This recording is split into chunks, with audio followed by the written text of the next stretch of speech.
mots qui vont paraître dans notre développement. L'hypothalamus, c'est quoi l'hypothalamus? L'hypothalamus, c'est un institut qui se situe sur la face ventrale de l'encéphale. Il est constitué des neurones anotypiquement indépendants des neurones, des noyaux anotypiquement indépendants des neurones. Il joue un relais entre le système nerveux et le système hormonal par le biais de l'hypophyse en sécrétant des neurohormones. Ensuite, c'est quoi une glande endocrine? C'est un glande interne qui synthétise et sécrète des hormones dans la circulation sanguine.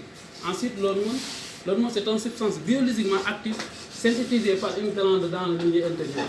On peut même ajouter, c'est quoi un neurohormone? Un neurohormone, c'est un hormone sécrété par une cellule nerveuse.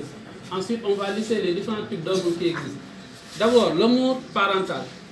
C'est le véritable amour inconditionnel que l'on porte à nos enfants. Il est sans intérêt. Les parents n'attendent rien en retour. Il est sans intérêt et sans condition. Seul le bonheur et le bien-être de l'enfant qui préoccupent les parents. Ensuite, ensuite l'amour amical. On peut même l'appeler l'amitié. Il désigne un sentiment qui unit entre deux individus ou plusieurs sans impliquer une attirance physique ou psychique. Les deux individus concernés à cette relation n'ont en principe aucun lien de parenté en commun. Ensuite, on peut dire l'amour passionnel. On peut même l'appeler l'amour de couple ou l'amour sexuel. C'est la sorte d'amour spécial et intime qui existe entre deux individus de sexe opposé. Même cette définition, c'est à voir maintenant.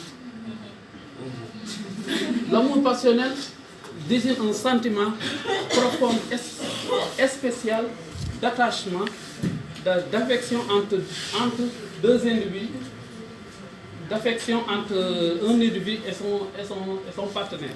Donc je vais laisser à Marie de vous lister les différents hormones qui vont intervenir dans l'amour. Comme vous le savez tous, les hormones sont nombreux et divers. Avec cette diversité, chacun d'eux joue un rôle spécifique dans cette ascension qu'est l'amour. Ainsi, je vais vous présenter quelques hormones tout en listant leur origine et l'action qu'ils vont jouer dans l'amour. La phényléthylamine. La phényléthylamine est une amphétamine naturelle du bonheur et de l'amour. Elle est produite par le cerveau et est responsable de la transmission de sensations. En grande quantité, c'est l'hormone responsable du coup de foudre, le cœur qui bat à toute vitesse, la respiration coupée, le cerveau dans les étoiles, le sucre dans les dents. Que c'est beau l'amour.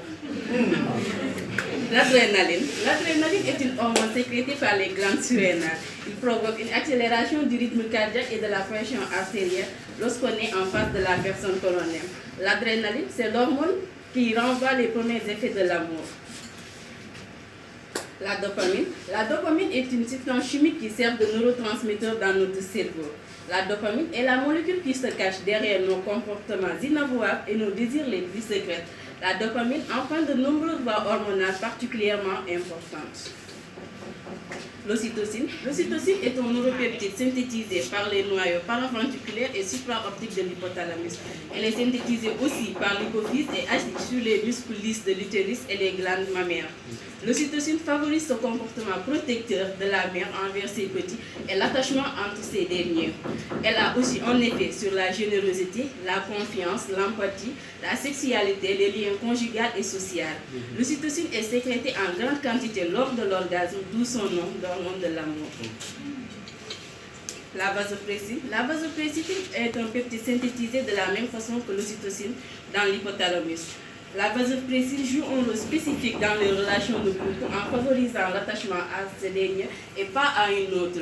La vasopressine associe le plaisir à l'attachement, contrairement à l'ocytocine. Les endorphines. Les endorphines sont donc des neuropeptides synthétisés au niveau des cerveaux, notamment dans l'hypothalamus et l'hypophyse. Les endorphines interviennent dans le circuit de récompense et de plaisir. Ils font diminuer amour-passion et augmentent amour-attachement. Cette sensation de bien-être se traduit par une relation affective Cette sensation de bien-être se traduit par une relation affective que l'on ne peut pas interrompre. Les endorphines provoquent chez une certaine personne une somnolence ou une relaxation, alors que chez d'autres, ils provoquent une euphorie ou un plaisir immédiat. La lulubérine ou hormone gonadotrophine hypophysaire est une hormone peptidique qui favorise la synthèse et la sécrétion de la FSH, surtout la LH, par l'antihypophyse. Lorsque nous sommes amoureux, notre hypothalamus synthétise la lulubérine qui nous prédispose à l'acte sexuel. Mais aussi, on est en quête d'une chose à aimer ou d'une personne lorsque la lulubérine est synthétisée. La testostérone. La testostérone est une hormone sécrétée par les testicules en grande quantité, mais aussi elle est sécrétée en moindre quantité par les ovaires et la glande sudorale. La testostérone est une hormone masculinisante par excellence. Elle favorise le maintien et le développement des caractères sexuels chez l'homme et elle est à l'origine de la virilité, la libido et augmente aussi le taux d'érection. La testostérone, c'est l'hormone grâce auquel les hommes quittent le célibat. Les oestrogènes. Les oestrogènes sont des hormones sécrétées naturellement par notre corps et principalement par les ovaires. Les oestrogènes, notamment l'ostradiol, favorisent le développement et le maintien des caractères sexuels chez la jeune fille à la puberté. Les oestrogènes, avec la progestérone, ils régulent le cycle menstruel de la femme. Et les oestrogènes aussi ont un effet sur la libido et surtout la lubrification vaginale. La sérotonine. La sérotonine est une hormone. Est un neurotransmetteur au niveau du cerveau. Elle stimule le système nerveux central et induit différentes actions telles que la régulation de certains comportements tels que l'humeur et l'émotivité. La sérotonine génère cet état de joie, de tendresse, de douceur et de complicité lorsqu'on est avec la personne qu'on aime. Mais aussi, on perd la notion du temps lorsqu'on est avec cette dernière. La kispeptide est une hormone connue récemment. Il stimule l'hypothalamus qui est le chef d'orchestre hormonal et par ce biais augmente les hormones de la reproduction. La kispeptide est une hormone qui a un rôle important dans la reproduction humaine. Elle allie le plaisir de l'affection à celui du sexe, tout en éveillant les organes reproducteurs. Ainsi, nous pouvons dire que les hormones agissent de manière simultanée et successive dans la consolidation de cette sensation qu'est l'amour.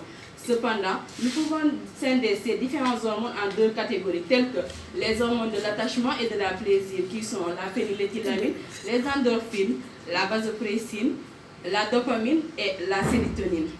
De même que nous avons les hormones de la passion et du plaisir, qui sont la kispeptide, la lulubérine, la testostérone et l'oestrogène. Mais, outre ce sentiment de bien-être, de tendresse, de douceur que les hormones nous procurent, elles ont aussi des effets négatifs tels que le stress, l'obsession, la dépression et l'anorexie. Mais l'action des hormones est limitée dans le temps. Ils peuvent durer des jours, des mois et voire des années. Cependant, la chimie du corps maintient l'amour lorsque l'effet des hormones vient à disparaître. En guise de conclusion, nous pouvons dire que l'amour naît suite à la sécrétion de diverses hormones dans notre organisme. Ainsi, la majeure partie de ces hormones ont leur origine dans le cerveau.